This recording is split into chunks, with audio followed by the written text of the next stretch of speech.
A Connecticut Yankee in King Arthur's Court, by Mark Twain. Chapter 7. Merlin's Tower. Inasmuch as I was now the second personage in the kingdom, as far as political power and authority were concerned, much was made of me. My raiment was of silks and velvets and cloth of gold, and by consequence was very showy, also uncomfortable. But habit would soon reconcile me to my clothes. I was aware of that. I was given the choicest suite of apartments in the castle after the king's. They were aglow with loud-colored silken hangings, but the stone floors had nothing but rushes on them for a carpet, and they were misfit rushes at that, being not all of one breed. As for conveniences, properly speaking, there weren't any. I mean little conveniences. It is the little conveniences that make the real comfort of life. The big oaken chairs, graced with rude carvings, were well enough, but that was the stopping-place. There was no soap, no matches, no looking-glass except a metal one, about as powerful as a pail of water, and not a chromo. I had been used to chromos for years, and I saw now that without my suspecting it, a passion for art had got worked into the fabric of my being, and was become a part of me. It made me homesick to look around over this proud and gaudy but heartless barrenness, and remember that in our house in East Hartford, all unpretending as it was, you couldn't go into a room but you would find an insurance chromo, or at least a three-color God Bless Our Home over the door, and in the parlor we had 9. But here, even in my grand room of state, there wasn't anything in the nature of a picture except a thing the size of a bed-quilt, which was either woven or knitted. It had darned places in it. And nothing in it was the right color or the right shape. And as for proportions, even Raphael himself couldn't have botched them more formidably, after all his practice on those nightmares they call his celebrated Hampton Court cartoons. Raphael was a bird. We had several of his chromos. One was his miraculous draught of fishes, where he puts in a miracle of his own, puts 3 men into a canoe which wouldn't have held a dog without upsetting. I always admired to study R.'s art. It was so fresh and unconventional. There wasn't even a bell or a speaking-tube in the castle. I had a great many servants, and those that were on duty lolled in the anteroom, and when I wanted one of them I had to go and call for him. There was no gas, there were no candles. A bronze dish half full of boarding-house butter with a blazing rag floating in it was the thing that produced what was regarded as light. A lot of these hung along the walls, and modified the dark, just toned it down enough to make it dismal. If you went out at night, your servants carried torches. There were no books, pens, paper, or ink, and no glass in the openings they believed to be windows. It is a little thing, glass is, until it is absent. Then it becomes a big thing. But perhaps the worst of all was that there wasn't any sugar, coffee, tea, or tobacco. I saw that I was just another Robinson Crusoe cast away on an uninhabited island, with no society but some more or less tame animals, and if I wanted to make life bearable I must do as he did, invent, contrive, create, reorganize things, set brain and hand to work, and keep them busy. Well, that was in my line. One thing troubled me along at first, the immense interest which people took in me. Apparently the whole nation wanted a look at me.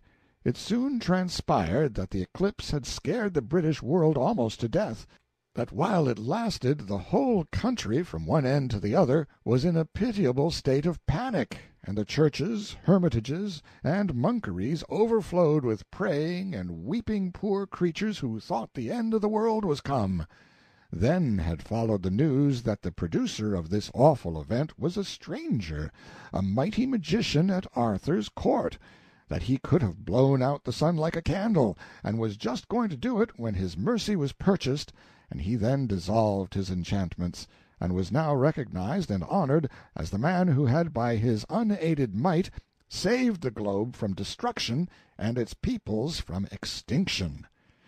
Now, if you consider that everybody believed that, and not only believed it, but never even dreamed of doubting it, you will easily understand that there was not a person in all Britain that would not have walked 50 miles to get a sight of me. Of course, I was all the talk. All other subjects were dropped. Even the king became suddenly a person of minor interest and notoriety. Within 24 hours the delegations began to arrive, and from that time onward for a fortnight they kept coming. The village was crowded, and all the countryside. I had to go out a dozen times a day and show myself to these reverent and awe-stricken multitudes. It came to be a great burden as to time and trouble, but of course it was at the same time compensatingly agreeable to be so celebrated and such a center of homage. It turned Brer Merlin green with envy and spite, which was a great satisfaction to me. But there was one thing I couldn't understand. Nobody had asked for an autograph. I spoke to Clarence about it. By George, I had to explain to him what it was. Then he said nobody in the country could read or write but a few dozen priests. Land, think of that! There was another thing that troubled me a little. Those multitudes presently began to agitate for another miracle. That was natural. To be able to carry back to their far homes the boast that they had seen the man who could command the sun riding in the heavens and be obeyed would make them great in the eyes of their neighbors and envied by them all. But to be able to also say they had seen him work a miracle themselves, why, people would come a distance to see them. The pressure got to be pretty strong. There was going to be an eclipse of the moon, and I knew the date and hour, but it was too far away. 2 years. I would have given a good deal for license to hurry it up and use it now when there was a big market for it. It seemed a great pity to have it wasted so, and come lagging along at a time when a body wouldn't have any use for it, like it as not. If it had been booked for only a month away, I could have sold it short, but as matters stood, I couldn't seem to cipher out any way to make it do me any good, so I gave up trying. Next, Clarence found that old Merlin was making himself busy on the sly among those people. He was spreading a report that I was a humbug, and that the reason I didn't accommodate the people with a miracle was because I couldn't. I saw that I must do something. I presently thought out a plan. By my authority as executive, I threw Merlin into prison, the same cell I had occupied myself. Then I gave public notice by herald and trumpet that I should be busy with affairs of state for a fortnight, but about the end of that time I would take a moment's leisure and blow up Merlin's stone tower by fires from heaven. In the meantime, whoso listened to evil reports about me, let him beware. Furthermore, I would perform but this one miracle at this time, and no more. If it failed to satisfy, and any murmured, I would turn the murmurers into horses and make them useful. Quiet ensued. I took Clarence into my confidence to a certain degree, and we went to work privately.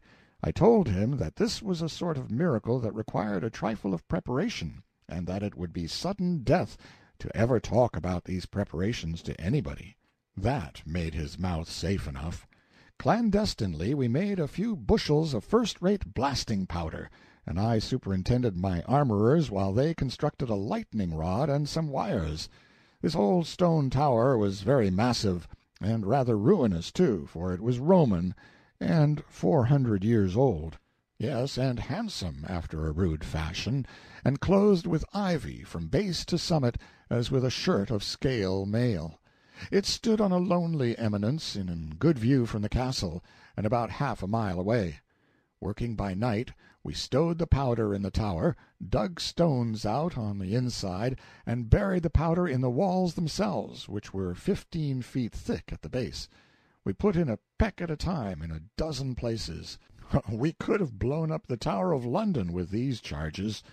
When the 13th night was come, we put up our lightning rod, bedded it in one of the batches of powder, and ran wires from it to the other batches. Everybody had shunned that locality from the day of my proclamation, but on the morning of the 14th I thought best to warn the people, through the heralds, to keep clear away, a quarter of a mile away. then added by command that at some time during the 24 hours I would consummate the miracle, and would first give a brief notice, by flags on the castle towers, if in the daytime, by torch baskets in the same places, if at night. Thunder showers had been tolerably frequent of late, and I was not much afraid of a failure. Still, I shouldn't have cared for a delay of a day or two. I should have explained that I was busy with affairs of state yet, and the people must wait. Of course, we had a blazing sunny day, almost the first one without a cloud for 3 weeks. Things always happen so. I kept secluded, and watched the weather. Clarence dropped in from time to time, and said the public excitement was growing and growing all the time, and the whole country filling up with human masses as far as one could see from the battlements. At last the wind sprang up, and a cloud appeared, in the right quarter, too, and just at nightfall. For a little while I watched that distant cloud spread and blacken. Then I judged it was time for me to appear. I ordered the torch baskets to be lit, and Merlin liberated, and sent to me. A quarter of an hour later I ascended the parapet, and there found the king and the court assembled and gazing off in the darkness toward Merlin's tower. Already the darkness was so heavy that one could not see far. These people and the old turrets, being partly in deep shadow and partly in the red glow from the great torch baskets overhead, made a good deal of a picture. Merlin arrived in a gloomy mood.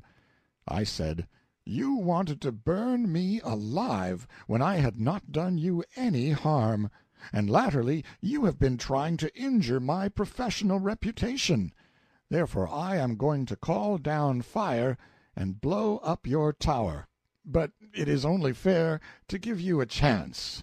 Now, if you think you can break my enchantments and ward off the fires, step to the bat. It's your innings." "I can, fair sir, and I will, doubt it not." He drew an imaginary circle on the stones of the roof, and burnt a pinch of powder in it, which sent up a small cloud of aromatic smoke, whereat everybody fell back and began to cross themselves and get uncomfortable. Then he began to mutter and make passes in the air with his hands. He worked himself up slowly and gradually into a sort of frenzy, and got to thrashing around with his arms, like the sails of a windmill. By this time the storm had about reached us. The gusts of wind were flaring the torches, and making the shadows swash about. The first heavy drops of rain were falling, the world abroad was black as pitch, the lightning began to wink fitfully. Of course, my rod would be loading itself now. In fact, things were imminent, so I said, "You have had time enough. I have given you every advantage, and not interfered. It is plain your magic is weak. It is only fair that I begin now." I made about 3 passes in the air, and then there was an awful crash, and that old tower leapt into the sky in chunks, along with a vast volcanic fountain of fire that turned night to noonday, and showed 1,000 acres of human beings groveling on the ground in a general collapse of consternation. Well, it rained mortar and masonry the rest of the week. This was the report, but probably the facts would have modified it. It was an effective miracle. The great bothersome temporary population vanished. There were a good many thousand tracks in the mud the next morning, but they were all outward bound. If I had advertised another miracle, I couldn't have raised an audience with a sheriff. Merlin's stock was flat. The king wanted to stop his wages. He even wanted to banish him, but I interfered. I said he would be useful to work the weather, and attend to small matters like that, and I would give him a lift now and then when his poor little parlor magic soured on him. There wasn't a rag of his tower left, but I had the government rebuild it for him, and advised him to take boarders, but he was too high-toned for that. And as for being grateful, he never even said thank you. He was a rather hard lot, take him how you might, but then you couldn't fairly expect a man to be sweet that had been set back so.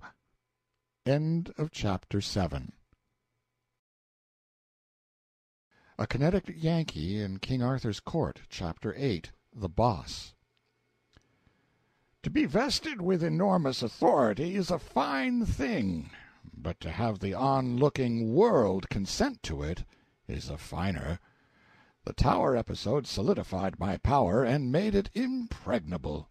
If any were perchance disposed to be jealous and critical before that, they experienced a change of heart now. There was not any one in the kingdom who would have considered it good judgment to meddle with my matters. I was fast getting adjusted to my situation and circumstances. For a time I used to wake up mornings and smile at my dream and listen for the Colt's factory whistle, but that sort of thing played itself out gradually, and at last I was fully able to realize that I was actually living in the 6th century and in Arthur's court, not a lunatic asylum. After that I was just as much at home in that century as I could have been in any other, and as for preference, I wouldn't have traded it for the 20th. Look at the opportunities here for a man of knowledge, brains, pluck, and enterprise to sail in and grow up in the country, the grandest field that ever was, and all my own, not a competitor, not a man who wasn't a baby to me in acquirements and capacities, whereas what would I amount to in the 20th century? I should be a foreman of a factory, that is about all, and could drag a seine down street any day and catch 100 better men than myself. What a jump I had made! I couldn't keep from thinking about it, and contemplating it, just as one does who has struck oil. There was nothing back of me that could approach it, unless it might be Joseph's case, and Joseph's only approached it, didn't equal it quite.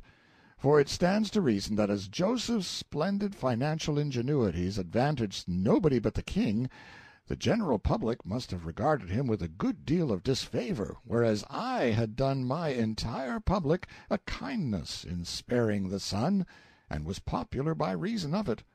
I was no shadow of a king. I was the substance. The king himself was the shadow. My power was colossal, and it was not a mere name, as such things have generally been. It was the genuine article. I stood here at the very spring and source of the second great period of the world's history, and could see the trickling stream of that history gather and deepen and broaden, and roll its mighty tides down the far centuries, and I could note the upspringing of adventures like myself in the shelter of its long array of thrones. De Montforts, Gavestons, Mortimers, Villierses, the war-making, campaign-directing wantons of France, and Charles II's sceptre-wielding drabs, but nowhere in the procession was my full-sized fellow visible. I was a unique, and glad to know that that fact could not be dislodged or challenged for 13 centuries and a half, for sure. Yes, in power I was equal to the king. At the same time there was another power that was a trifle stronger than both of us put together. That was the Church. I do not wish to disguise that fact. I couldn't if I wanted to, but never mind about that now. It will show up in its proper place later on. It didn't cause me any trouble in the beginning, at least any of consequence. Well, it was a curious country and full of interest, and the people, they were the quaintest and simplest and trustingest race. Why, they were nothing but rabbits. It was pitiful for a person born in a wholesome, free atmosphere to listen to their humble and hearty outpourings of loyalty toward their king and church and nobility, as if they had any more occasion to love and honor king and church and noble than a slave has to love and honor the lash, or a dog has to love and honor the stranger that kicks him. Why, dear me, any kind of royalty, howsoever modified, any kind of aristocracy, howsoever pruned, is rightly an insult. But if you are born and brought up under that sort of arrangement, you probably never find it out for yourself, and don't believe it when somebody else tells you. It is enough to make a body ashamed of his race to think of the sort of froth that has always occupied its thrones without shadow of right or reason, and the seventh-rate people that have always figured as its aristocracies, a company of monarchs and nobles who, as a rule, would have achieved only poverty and obscurity if left, like their betters, to their own exertions. The most of King Arthur's British nation were slaves, pure and simple, and bore that name, and wore the iron collar on their necks, and the rest were slaves in fact, but without the same. They imagined themselves men and freemen, and called themselves so. The truth was, the nation as a body was in the world for one object and one only, to grovel before king and church and noble, to slave for them, sweat blood for them, starve that they might be fed, work that they might play, drink misery to the dregs that they might be happy, go naked that they might wear silks and jewels, pay taxes that they might be spared from paying them, be familiar all their lives with the degrading language and postures of adulation that they might walk in pride and think themselves the gods of this world. And for all this the thanks they got were cuffs and contempt, and so poor-spirited were they that they took even this sort of attention as an honor. Inherited ideas are a curious thing, and interesting to observe and examine. I had mine, the king and his people had theirs. In both cases they flowed in ruts worn deep by time and habit, and the man who should have proposed to divert them by reason and argument would have had a long contract on his hands. For instance, those people had inherited the idea that all men without title and a long pedigree, whether they had great natural gifts and acquirements or hadn't, were creatures of no more consideration than so many animals, bugs, insects, whereas I had inherited the idea that human daws, who can consent to masquerade in the peacock shams of inherited dignities and unearned titles, are of no good but to be laughed at. The way I was looked upon was odd, but it was natural. You know how the keeper and the public regard the elephant in the menagerie. Well, that is the idea. They are full of admiration of his vast bulk and his prodigious strength. They speak with pride of the fact that he can do 100 marvels which are far and away beyond their own powers. And they speak with the same pride of the fact that in his wrath he is able to drive 1,000 men before him. But does that make him one of them? No. The raggedest tramp in the pit would smile at the idea. He couldn't comprehend it, couldn't take it in, couldn't in any remote way conceive of it. Well, to the king, the nobles, and all the nation, down to the very slaves and tramps, I was just that kind of an elephant, and nothing more. I was admired, also feared, but it was as an animal is admired and feared. The animal is not reverenced, neither was I. I was not even respected. I had no pedigree, no inherited title, so in the king's and nobles' eyes I was mere dirt. The people regarded me with wonder and awe, but there was no reverence mixed with it. Through the force of inherited ideas they were not able to conceive of anything being entitled to that except pedigree and lordship. There you see the hand of that awful power, the Roman Catholic Church. In 2 or 3 little centuries it had converted a nation of men to a nation of worms. Before the day of the Church's supremacy in the world, men were men, and held their heads up, and had a man's pride and spirit and independence. And what of greatness and position a person got, he got mainly by achievement, not by birth. But then the Church came to the front with an axe to grind, and she was wise and subtle, and knew more than one way to skin a cat, or a nation. She invented divine right of kings, and propped it all around brick by brick with the Beatitudes, wrenching them from their good purpose to make them fortify an evil one. She preached, to the commoner, humility, obedience to superiors, the beauty of self-sacrifice. She preached, to the commoner, meekness under insult, preached, still to the commoner, always to the commoner, patience, meanness of spirit, non-resistance under oppression, and she introduced heritable ranks and aristocracies and taught all the Christian populations of the earth to bow down to them and worship them. Even down to my birth century, that poison was still in the blood of Christendom, and the best of English commoners was still content to see his inferiors impudently continuing to hold a number of positions, such as lordships and the throne, to which the grotesque laws of his country did not allow him to aspire. In fact, he was not merely contented with this strange condition of things, he was even able to persuade himself that he was proud of it. It seems to show that there isn't anything you can't stand if you are only born and bred to it. Of course that taint, that reverence for rank and title, had been in our American blood too, I know that, but when I left America it had disappeared, at least to all intents and purposes. The remnant of it was restricted to the dudes and dudesses. When a disease has worked its way down to that level, it may fairly be said to be out of the system. But to return to my anomalous position in King Arthur's kingdom. Here I was, a giant among pygmies, a man among children, a master intelligence among intellectual moles. By all rational measurement, the one and only actual great man in that whole British world. And yet there and then, just as in the remote England of my birth-time, the sheep-witted earl who could claim long descent from a king's leman, acquired at second hand from the slums of London, was a better man than I was. Such a personage was fawned upon in Arthur's realm, and reverently looked up to by everybody, even though his dispositions were as mean as his intelligence, and his morals as base as his lineage. There were times when he could sit down in the king's presence, but I couldn't. I could have got a title easily enough, and that would have raised me a large step in everybody's eyes, even in the king's, the giver of it, but I didn't ask for it, and I declined it when it was offered. I couldn't have enjoyed such a thing with my notions, and it wouldn't have been fair anyway, because as far back as I could go, our tribe had always been short of the bar sinister.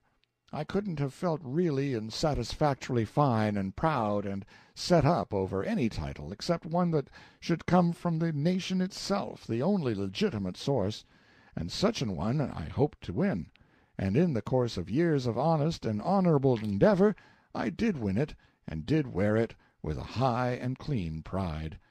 This title fell casually from the lips of a blacksmith one day in a village, was caught up as a happy thought and tossed from mouth to mouth with a laugh and an affirmative vote. In 10 days it had swept the kingdom and was become as familiar as the king's name. I was never known by any other designation afterward, whether in the nation's talk or in grave debate upon matters of state at the council board of the sovereign. This title, translated into modern speech, would be the Boss. Elected by the nation, that suited me, and it was a pretty high title. There were very few "thes," and I was one of them. If you spoke of the Duke or the Earl or the Bishop, how could anybody tell which one you meant? But if you spoke of the King or the Queen or the Boss, it was different. Well, I liked the King, and as King I respected him, respected the office. At least respected it as much as I was capable of respecting any unearned supremacy, but as men I looked down upon him and his nobles privately, and he and they liked me, and respected my office, but as an animal without birth or sham title they looked down upon me, and were not particularly private about it either. I didn't charge for my opinion about them, and they didn't charge for their opinion about me.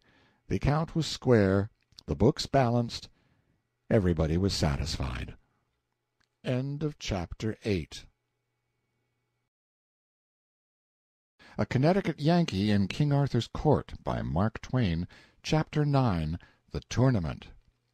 They were always having grand tournaments there at Camelot, and very stirring and picturesque and ridiculous human bullfights they were, too, but just a little wearisome to the practical mind. However, I was generally on hand, for 2 reasons. A man must not hold himself aloof from the things which his friends and his community have at heart, if he would be liked, especially as a statesman, and both as business man and statesman I wanted to study the tournament and see if I couldn't invent an improvement on it. That reminds me to remark, in passing, that the very first official thing I did in my administration, and it was on the very first day of it, too, was to start a patent office. For I knew that a country without a patent office and good patent laws was just a crab, and couldn't travel any way but sideways or backways. Things ran along, a tournament nearly every week, and now and then the boys used to want me to take a hand, I mean Sir Launcelot and the rest, but I said I would by and by, no hurry yet, and too much government machinery to oil up and set to rights and start a-going. We had one tournament which was continued from day to day during more than a week, and as many as 500 knights took part in it from first to last.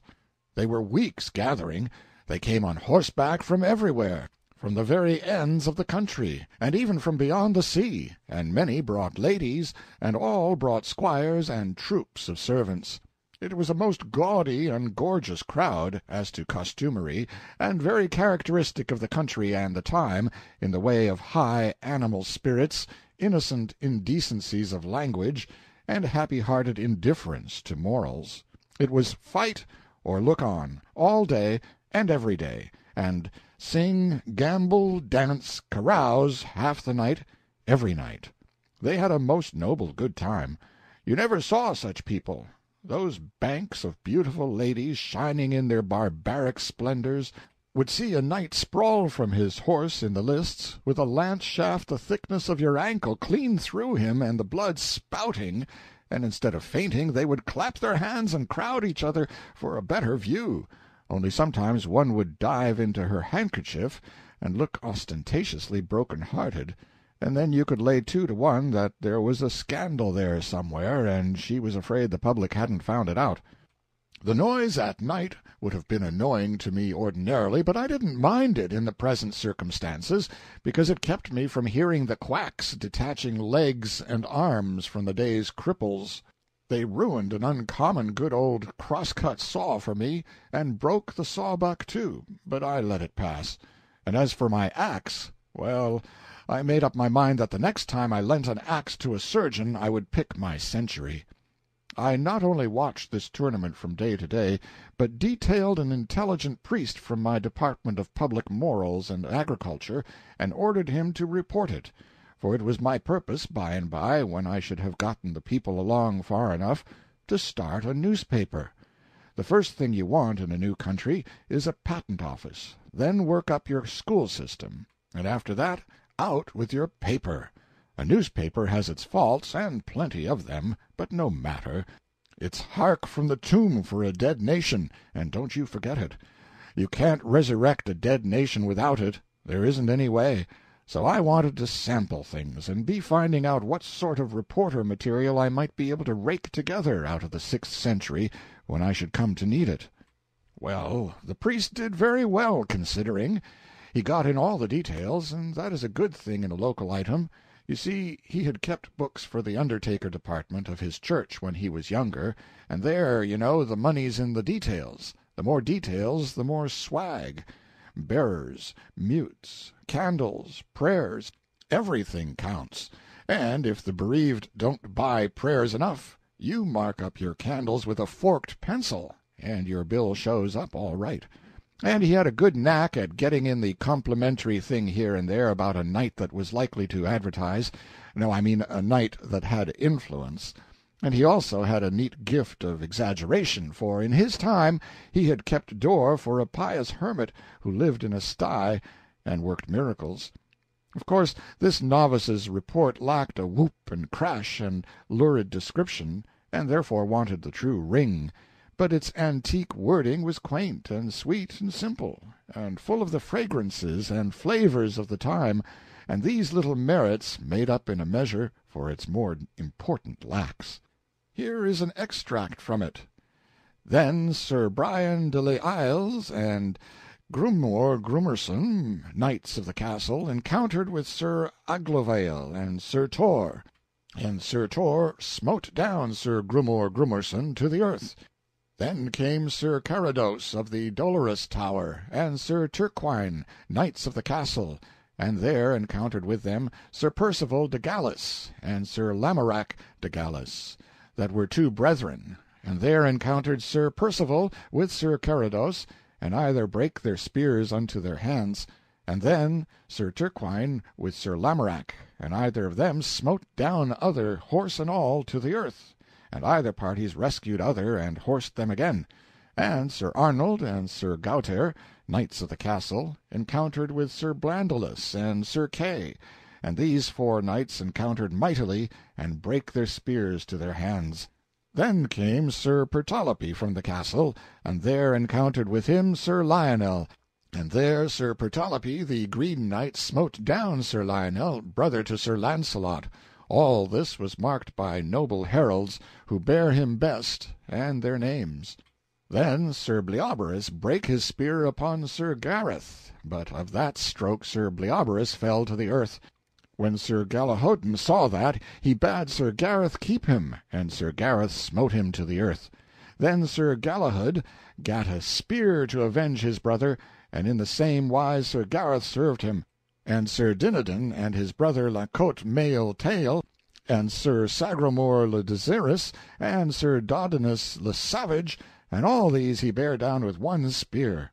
When King Aswisance of Ireland saw Sir Gareth fare so, he marvelled what he might be, that one time seemed green, and another time, at his again coming, he seemed blue. And thus at every course that he rode to and from he changed his colour, so that there might neither king nor knight have ready cognizance of him. Then Sir Agwisance, the King of Ireland, encountered with Sir Gareth, and there Sir Gareth smote him from his horse, saddle and all. And then King Carados of Scotland, and Sir Gareth smote him down horse and man. And in the same wise he served King Uriens of the land of Gore. And then there came in Sir Bagdemagus, and Sir Gareth smote him down, horse and man, to the earth. And Bagdemagus' son Maligmanus brake a spear upon Sir Gareth mightily and knightly. And then Sir Galahalt, the noble prince, cried on high, Knight with the many colours, well hast thou justed. Now make thee ready, that I may just with thee. Sir Gareth heard him, and he gat a great spear, and so they encountered together. And there the prince brake his spear, but Sir Gareth smote him upon the left side of the helm, that he reeled here and there, and he had fallen down had not his men recovered him.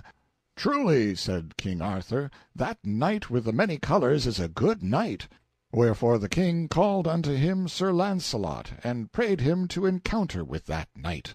Sir, said Launcelot, I may as well find in my heart for to forbear him at this time, for he hath had travail enough this day.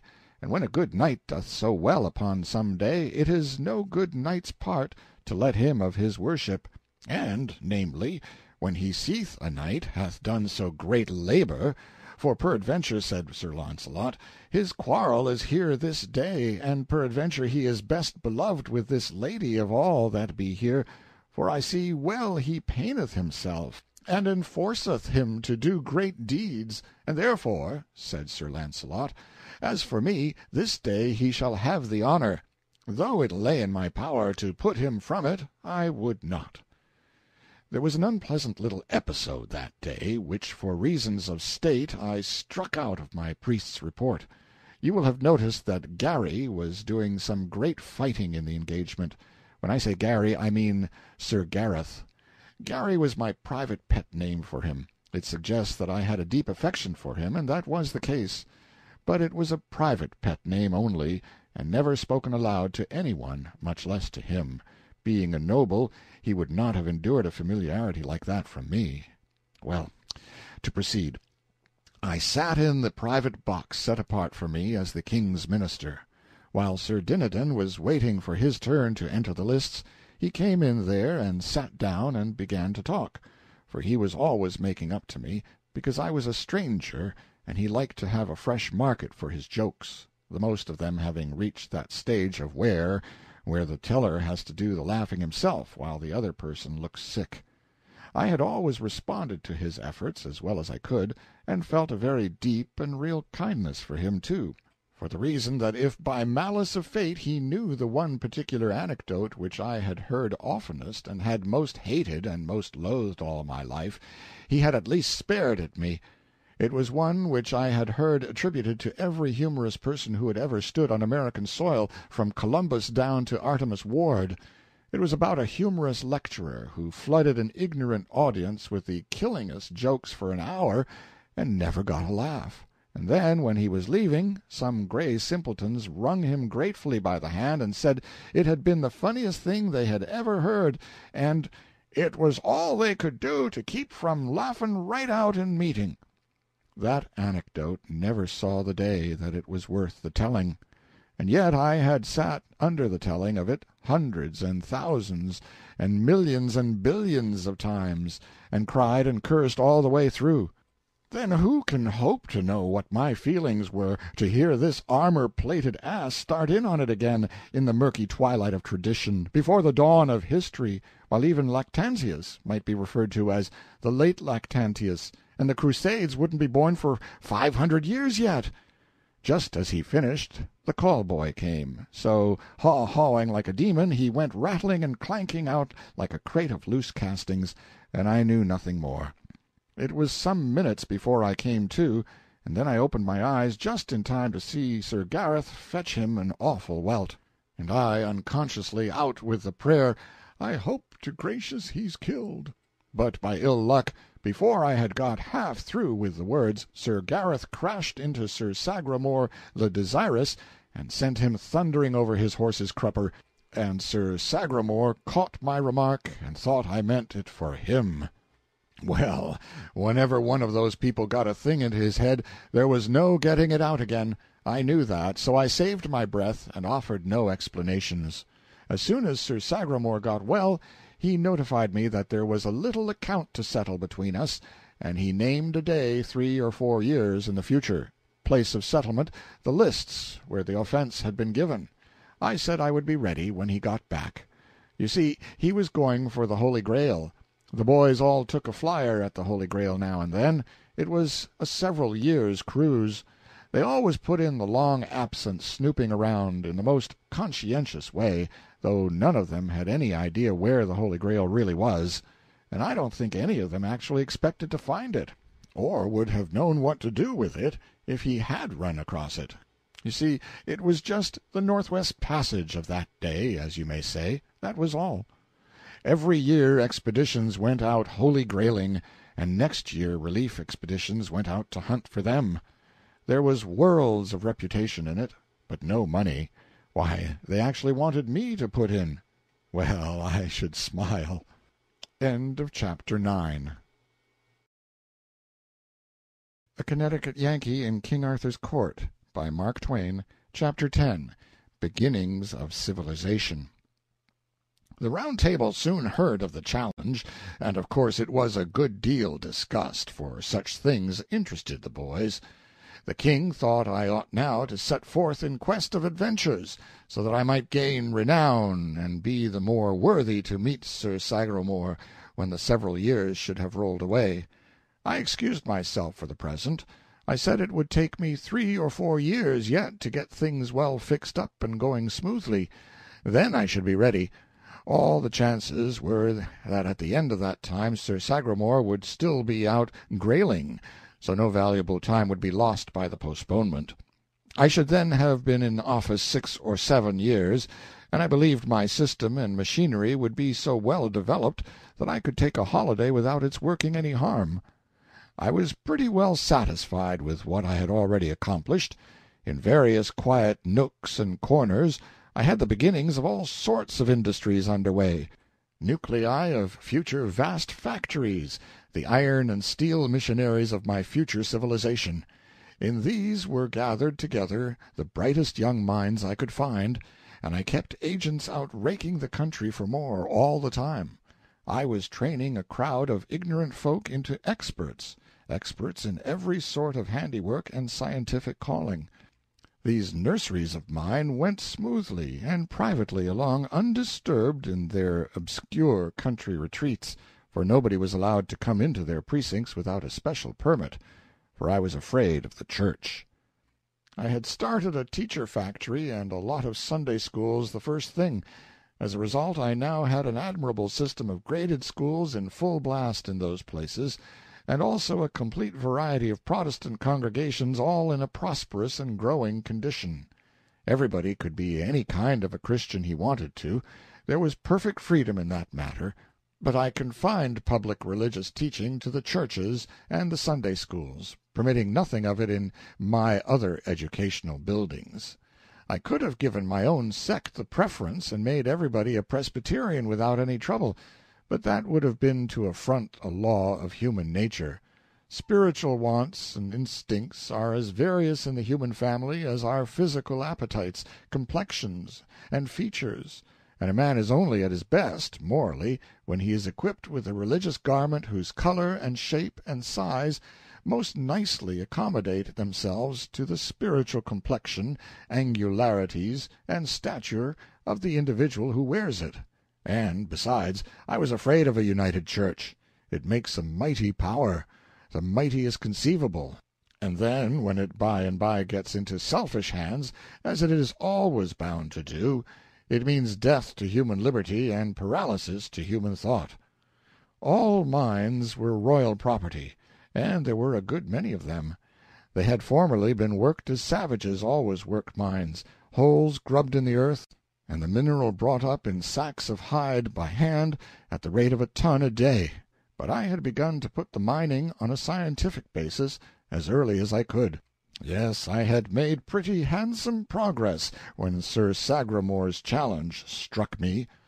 4 years rolled by, and then, well, you would never imagine it in the world. Unlimited power is the ideal thing when it is in safe hands. The despotism of heaven is the one absolutely perfect government. An earthly despotism would be the absolutely perfect earthly government, if the conditions were the same, namely, the despot the perfectest individual of the human race, and his lease of life perpetual. But, as a perishable, perfect man must die, and leave his despotism in the hands of an imperfect successor. An earthly despotism is not merely a bad form of government, it is the worst form that is possible. My works showed what a despot could do with the resources of a kingdom at his command. Unsuspected by this dark land, I had the civilization of the 19th century booming under its very nose. It was fenced away from the public view, but there it was, a gigantic and unassailable fact, and to be heard from yet, if I lived and had luck. There it was, as sure a fact, and as substantial a fact, as any serene volcano, standing innocent with its smokeless summit in the blue sky, and giving no sign of the rising hell in its bowels. My schools and churches were children 4 years before, they were grown up now. My shops of that day were vast factories now. Where I had 12 trained men then, I had 1,000 now. Where I had 1 brilliant expert then, I had 50 now. I stood with my hand on the cock, so to speak, ready to turn it on and flood the midnight world with light at any moment. But I was not going to do the thing in that sudden way. It was not my policy. The people could not have stood it, and, moreover, I should have had the established Roman Catholic Church on my back in a minute. No, I had been going cautiously all the while. I had had confidential agents trickling through the country some time, whose office was to undermine knighthood by imperceptible degrees, and to gnaw a little at this and that and the other superstition, and so prepare the way gradually for a better order of things. I was turning on my light 1 candle power at a time, and meant to continue to do so. I had scattered some branch schools secretly about the kingdom, and they were doing very well. I meant to work this racket more and more as time wore on, if nothing occurred to frighten me. One of my deepest secrets was my West Point, my military academy. I kept that most jealously out of sight, and I did the same with my naval academy, which I had established at a remote seaport. Both were prospering to my satisfaction. Clarence was 22 now, and was my head executive, my right hand. He was a darling. He was equal to anything. There wasn't anything he couldn't turn his hand to. Of late I had been training him for journalism, for the time seemed about right for a start in the newspaper line. Nothing big, but just a small weekly for experimental circulation in my civilization nurseries. He took to it like a duck. There was an editor concealed in him, sure. Already he had doubled himself in one way: he talked 6th century and wrote 19th. His journalistic style was climbing steadily. It was already up to the back settlement Alabama mark, and couldn't be told from the editorial output of that region either by matter or flavor. We had another large departure on hand, too. This was a telegraph and a telephone, our first venture in this line. These wires were for private service only, as yet, and must be kept private until a riper day should come.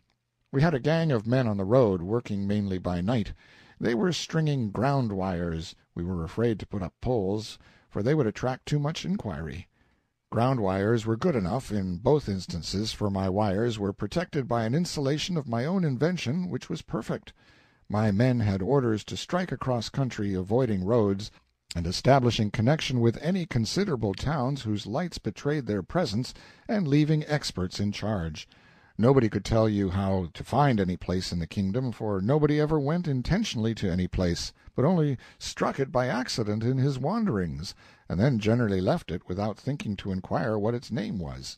At one time and another we had sent out topographical expeditions to survey and map the kingdom, but the priests had always interfered and raised trouble. So we had given the thing up for the present. It would be poor wisdom to antagonize the Church. As for the general condition of the country, it was as it had been when I arrived in it, to all intents and purposes. I had made changes, but they were necessarily slight, and they were not noticeable. Thus far I had not even meddled with taxation, outside of the taxes which provided the royal revenues. I had systematized those, and put the service on an effective and righteous basis. As a result, these revenues were already quadrupled. And yet the burden was so much more equably distributed than before that all the kingdom felt a sense of relief, and the praises of my administration were hearty and general. Personally, I struck an interruption now, but I did not mind it. It could not have happened at a better time. Earlier it could have annoyed me, but now everything was in good hands and swimming right along. The king had reminded me several times of late that the postponement I had asked for, 4 years before, had about run out now. It was a hint that I ought to be starting out to seek adventures, and get up a reputation of a size to make me worthy of the honor of breaking a lance with Sir Sagramor, who was still out grailing, but was being hunted for by various relief expeditions, and might be found any year now. So you see I was expecting this interruption. It did not take me by surprise. End of chapter 10. A Connecticut Yankee in King Arthur's Court, Chapter 11, The Yankee in Search of Adventures. There never was such a country for wandering liars, and they were of both sexes. Hardly a month went by without one of these tramps arriving, and generally loaded with a tale about some princess or other wanting help to get her out of some far-away castle where she was held in captivity by a lawless scoundrel, usually a giant. Now you would think that the first thing the king would do, after listening to such a novelette from an entire stranger, would be to ask for credentials. Yes, and a pointer or two as to locality of castle, best route to it, and so on. But nobody ever thought of so simple and common-sense a thing as that. No, everybody swallowed these people's lies whole, and never asked a question of any sort or about anything. Well, one day when I was not around, one of these people came along. It was a she one this time, and told a tale of the usual pattern. Her mistress was a captive in a vast and gloomy castle, along with 44 other young and beautiful girls, pretty much all of them princesses. They had been languishing in that cruel captivity for 26 years. The masters of the castle were 3 stupendous brothers, each with 4 arms and 1 eye, the eye in the center of the forehead, and as big as a fruit. Sort of fruit not mentioned, their usual slovenliness in statistics. Would you believe it? The king and the whole Round Table were in raptures over this preposterous opportunity for adventure. Every knight of the Table jumped for the chance, and begged for it. But to their vexation and chagrin, the king conferred it upon me, who had not asked for it at all. By an effort I contained my joy when Clarence brought me the news. But he could not contain his. His mouth gushed delight and gratitude in a steady discharge, delight in my good fortune, gratitude to the King for this splendid mark of his favor for me. He could keep neither his legs nor his body still, but pirouetted about the place in an airy ecstasy of happiness. On my side, I could have cursed the kindness that conferred upon me this benefaction, but I kept my vexation under the surface for policy's sake, and did what I could to let on to be glad. Indeed, I said I was glad, and in a way it was true. I was as glad as a person is when he is scalped. Well, one must make the best of things, and not waste time with useless fretting, but get down to business and see what can be done. In all lies there is wheat among the chaff. I must get at the wheat in this case. So I sent for the girl, and she came. She was a comely enough creature, and soft and modest, but if signs went for anything, she didn't know as much as a lady's watch. I said, "My dear, have you been questioned as to particulars?" She said she hadn't. "Well, I didn't expect you had, but I thought I would ask, to make sure. It's the way I've been raised. Now, you mustn't take it unkindly if I remind you that as we don't know you, we must go a little slow. You may be all right, of course, and we'll hope that you are, but to take it for granted isn't business. You understand that. I'm obliged to ask you a few questions. Just answer up fair and square, and don't be afraid. Where do you live when you are at home?" "In the land of Moder, fair sir." "Land of Moder. I don't remember hearing of it before. Parents living?" "As to that, I know not if they be yet on live, sith it is many years that I have lain shut up in the castle." "Your name, please." "I hight the Demoiselle Alisande de Carteloise, an it please you." "Do you know anybody here who can identify you?" "That were not likely, fair lord, I being come hither now for the first time." "Have you brought any letters, any documents, any proofs that you are trustworthy and truthful?" "Of a surety, no. And wherefore should I? Have I not a tongue, and cannot I say all that myself?" "But you're saying it, you know, and somebody else is saying it is different." "Different? How might that be? I fear me I do not understand." "Don't understand? Land of why, you see, my great Scott, can't you understand a little thing like that? Can't you understand the difference between your why do you look so innocent and idiotic?" "I? In truth I know not, but an it were the will of God." Yes, I reckon that's about the size of it. Don't mind my seeming excited, I'm not. Let us change the subject. Now as to this castle, with 45 princesses in it, and 3 ogres at the head of it, tell me, where is this harem?" "Harem?" "The castle, you understand. Where is the castle?" "Oh, as to that, it is great and strong, and well beseen, and lieth in a far country. Yes, it is many leagues." "How many?" "Ah, fair sir, it were woundily hard to tell, they are so many, and do so lap the one upon the other, and being made all in the same image, and tinct with the same colour, one may not know the one league from its fellow, nor how to count them except they be taken apart, and ye wit well it were God's work to do that, being not within man's capacity. For ye will note—" "Hold on, never mind about the distance. Whereabouts does the castle lie? What's the direction from here?" "Ah, please you, sir, it hath no direction from here, but reason that the road lieth not straight, but turneth evermore, wherefore the direction of its place abideth not, but is some time under the one sky, and anon under another. Whereso if ye be minded that it is in the east, and wend thitherward, ye shall observe that the way of the road doth yet again turn upon itself by the space of half a circle, and this marvel happing again, and yet again, and still again, it will grieve you that you had thought by vanities of the mind to thwart and bring to naught the will of him that giveth not a castle a direction from a place except it pleaseth him, and if it please him not, will the rather that he even all castles and all directions thereunto vanish out of the earth, leaving the places wherein they tarry desolate and vacant, so warning his creatures that where he will, and where he will not he—" "Oh, that's all right. Give us a rest. Never mind about the direction. Hang the direction! I beg pardon. I beg 1,000 pardons. I am not well to-day. Pay no attention when I soliloquize. It is an old habit, an old bad habit, and hard to get rid of when one's digestion is all disordered with eating food that was raised forever and ever before he was born. Good land, a man can't keep his functions regular on spring chickens 1,300 years old. But come, never mind about that.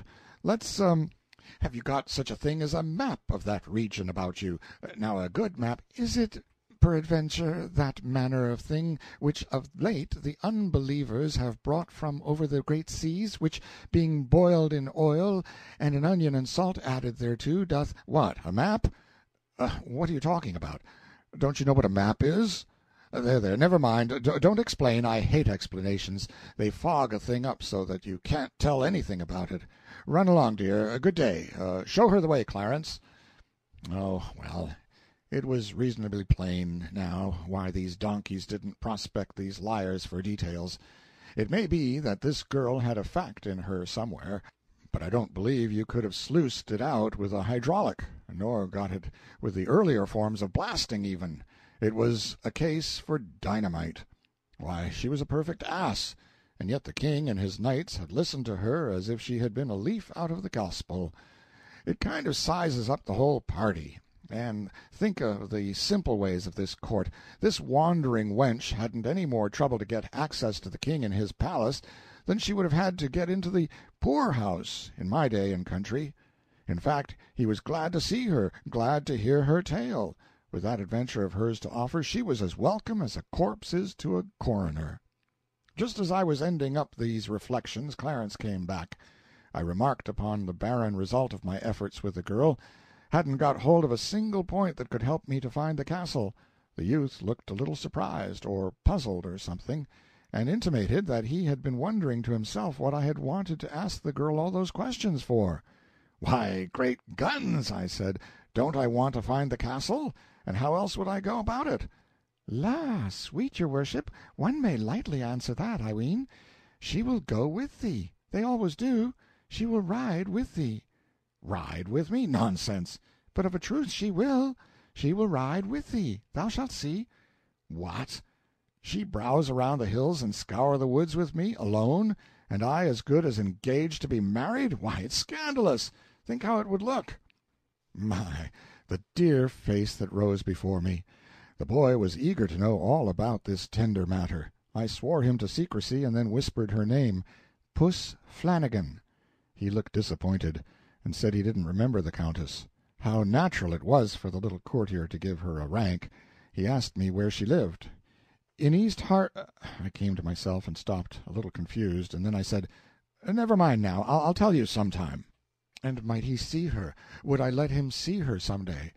It was but a little thing to promise, 1,300 years or so, and he so eager, so I said yes. But I sighed, I couldn't help it. And yet there was no sense in sighing, for she wasn't born yet. But that is the way we are made. We don't reason where we feel, we just feel. My expedition was all the talk that day and that night, and the boys were very good to me, and made much of me, and seemed to have forgotten their vexation and disappointment, and come to be as anxious for me to hive those ogres and set those ripe old virgins loose as if it were themselves that had the contract. Well, they were good children, but just children, that is all. And they gave me no end of points about how to scout for giants, and how to scoop them in, and they told me all sorts of charms against enchantments, and gave me salves and other rubbish to put on my wounds. But it never occurred to one of them to reflect that if I was such a wonderful necromancer as I was pretending to be, I ought not to need salves or instructions or charms against enchantments, and least of all arms and armor on a foray of any kind, even against fire-spouting dragons and devils hot from perdition, let alone such poor adversaries as these I was after, these commonplace ogres of the back settlements. I was to have an early breakfast, and start at dawn, for that was the usual way, but I had the demon's own time with my armor, and this delayed me a little. It is troublesome to get into, and there is so much detail. First you wrap a layer or two of blanket around your body, for a sort of cushion and to keep off the cold iron. Then you put on your sleeves and shirt of chain mail. These are made of small steel links woven together, and they form a fabric so flexible that if you toss your shirt onto the floor it slumps into a pile like a peck of wet fish-net.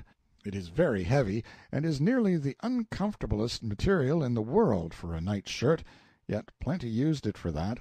Tax collectors and reformers, and one-horse kings with a defective title, and those sorts of people.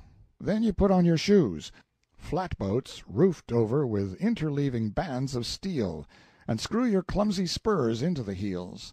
Next you buckle your greaves on your legs, and your creases on your thighs. Then come your backplate and your breastplate, and you begin to feel crowded. Then you hitch onto the breastplate the half-petticoat of broad overlapping bands of steel which hangs down in front but is scalloped out behind so you can sit down, and isn't any real improvement on an inverted coal-scuttle, either for looks or for wear, or to wipe your hands on. Next you belt on your sword.